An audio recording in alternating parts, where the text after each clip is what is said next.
कुणाल कामरा के एक वीडियो पर महाराष्ट्र में बवाल मच गया है। मेरी नजर से तुम देखो गद्दार नजर वो आए। India's got latent Ranveer Allahbadia और समय रैना का मामला अभी पूरी तरह से सुलझा भी नहीं था। उन्हें जेल भी नहीं भेजा गया। लोगों के मुंह से कोसना भी बंद नहीं हुआ था कि हमारे देश में एक और आफत आ गई। इस बार देशद्रोही अर्बन नक्सल कॉमेडियन कुणाल कामरा ने शालीनता की सारी हदें पार कर दी और एकनाथन शिंदे जी की मजाक उड़ाया, गाना बनाया। अब आप ही बताइए, क्या हमारे देश में व्यंग करना पाप नहीं है? क्या कामरा को इस बारे में पता नहीं था? आने की रिक्शा, चेहरे पे दाढ़ी, आंखों में चश्मा, हाय एक झलक दिखलाए, कभी गुवाहाटी में छुप जाए।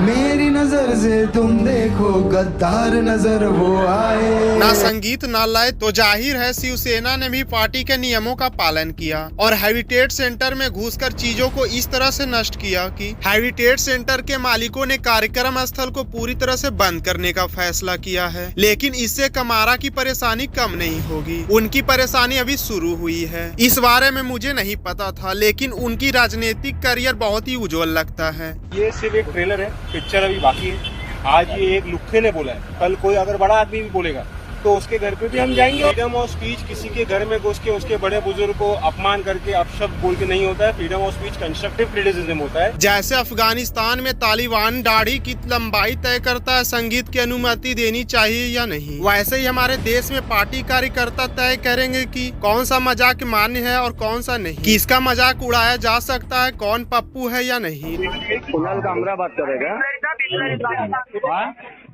हाँ बोलो। जगदीश शर्मा बोल रहा हूँ, सूचना शाखा में। क्या बोले तूने साहब के बारे में वीडियो डाला है?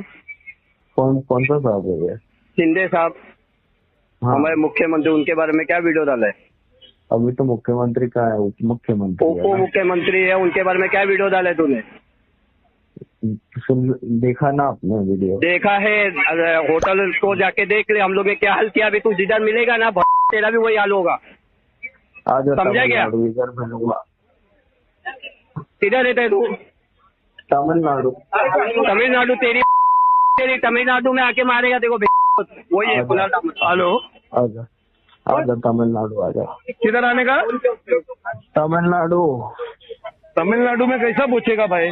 ठीक है, मान लेते हैं कि कामरा एक तीसरे दर्जे का कॉमेडियन है, उसे कुछ नहीं पता और उसने शिंदे जी का अपमान किया। फिर अदालतों और जजों का क्या जरूरी है? और वैसे भी कामरा की घटना सरकार के लिए एक महत्वपूर्ण समय पर आई है। हाल ही में सुप्रीम कोर्ट ने दिल्ली हाई कोर्ट के जज यशवंत वर्मा के घर से नकदी बरामद होने का वीडियो जारी किया। यह घटना न्यायपालिका के इतिहास में अभूतपूर्व थी, क्योंकि इससे न्यायपालिका की विश्वासों पर सवाल उठता है। जब न्यायपालिका खुद विवाद में फंसी है तो आम जनता का विश्वास कमजोर होता है। यदि जजों पर इस तरह का आरोप लगते हैं तो क्या आम नागरिकों को न्याय मिलेगा? इस मामले की जांच से कई बड़े राजनेताओं की सच्चाई भी सामने आ सकती है, लेकिन क्या मीडिया और जनता इस मुद्दे पर ध्यान देंगे? भारतीय मीडिया अक्सर जनता का ध्यान भटकाने के लिए नए नए मुद्दे उठाता है। सुशांत सिंह राजपूत का दुखद मौत इसका एक बड़ा उदाहरण है। जब सुशांत की मौत हुई उसी समय भारत चीन सीमा पर तनाव चरम पर था। हमारे 20 जवान शहीद हुए थे, लेकिन सरकार ने चीन पर सवालों से बचने के लिए सुशांत की मौत को एक बड़ी साजिश बना दिया। मीडिया ने सुशांत की मौत को लेकर महीनों तक कवरेज किया। रिया चक्रवर्ती को विलेन बना दिया गया। बड़ा डेवलपमेंट क्या है?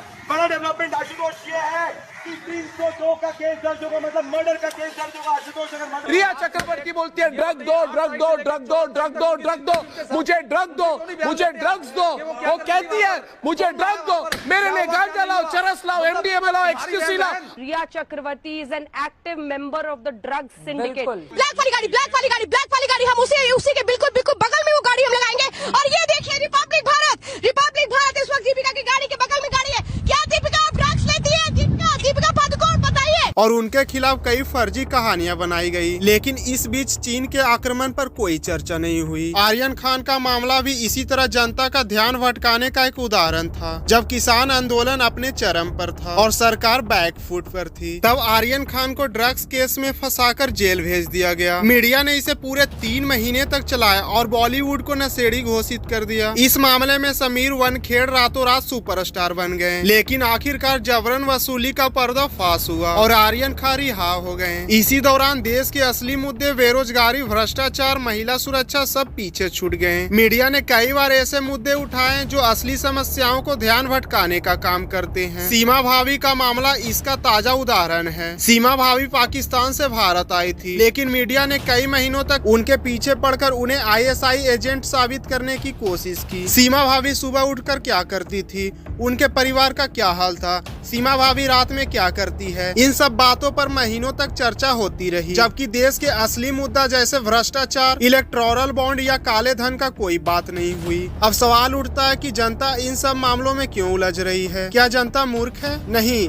जनता मूर्ख नहीं है, लेकिन उसे जागरूक करने की जरूरत है। जब तक लोगों को सही जानकारी नहीं मिलेगी तब तक वे असली समस्याओं पर ध्यान नहीं देंगे। आज लोग क्रिकेट, बॉलीवुड विवादों में उलझे हुए हैं। कभी विराट अनुष्का की गॉसिप होती है तो कभी उर्फी जावेद की आउटफिट पर चर्चा होती है। कभी कंगना रनौत बनाम बाकी दुनिया का मुद्दा उठता है तो कभी रणवीर अलाहाबादिया की शादी खबर बन जाती है। सरकार और मीडिया मिलकर ऐसे मुद्दे तैयार करते हैं जो जनता को असली समस्याओं से दूर रखें। बेरोजगारी, आय में गिरावट, भ्रष्टाचार, चीन आक्रमण, इन सब बातों पर कोई चर्चा नहीं होती, क्योंकि नेता जानते हैं कि अगर जनता इन सब मुद्दे पर सवाल पूछेगी तो उनकी मुश्किलें बढ़ जाएगी। इसलिए नए नए विवाद खड़े किए जाते हैं ताकि जनता व्यस्त रहे और असली समस्याओं पर ध्यान ना दे सके। इस पूरे घटनाक्रम से हमें सीखने की जरूरत है कि हमें अपनी प्राथमिकताओं को समझना होगा। मनोरंजन जरूरी है, लेकिन उससे ज्यादा जरूरी देश की असली मुद्दे पर ध्यान देना है। क्या कहेंगे सर, कुणाल कामरा को लेकर अब एक्शन हो रहा है? कुणाल कामरा ने,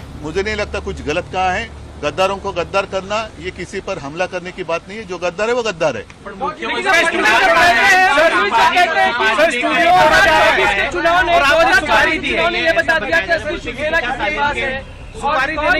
वो छोड़ो, वो नहीं, वो पूरा गाना आप सुन लो, चाहिए तो आपके पास होगा तो बजा कर दिखाओ।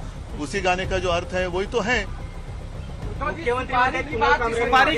हमारे नेताओं को जवाबदेह बनाने के लिए हमें जागरूक होना पड़ेगा। जब तक हम सही सवाल नहीं पूछेंगे तब तक हमारे देश की स्थिति बेहतर नहीं होगी। हम सभी को समझना होगा कि हम केवल दर्शक नहीं हैं। हमें सक्रिय नागरिक बनना होगा जो हम अपने अधिकारों के लिए खड़े रहें। हमें अपने नेताओं से जवाब मांगना होगा और यह सुनिश्चित करना होगा कि वे हमारी आवाज सुने। हमें यह समझना होगा कि हर विवाद या खबरें केवल एक सतही मुद्दा हो सकता है जो असली समस्याओं से हमारा ध्यान भटकाता है। इसलिए हमें सतर्क रहना चाहिए और उन मुद्दों पर ध्यान केंद्रित करना चाहिए जो वास्तव में हमारे समाज को प्रभावित करते हैं। आखिरकार एक जागरूक नागरिक ही समाज में बदलाव ला सकता है। आइए हम सब मिलकर अपने अधिकारों के प्रति जागरूक रहें और अपने समाज को बेहतर बनाने के लिए प्रयास करें। वैसे आपका क्या राय है, नीचे कमेंट करके जरूर बताना।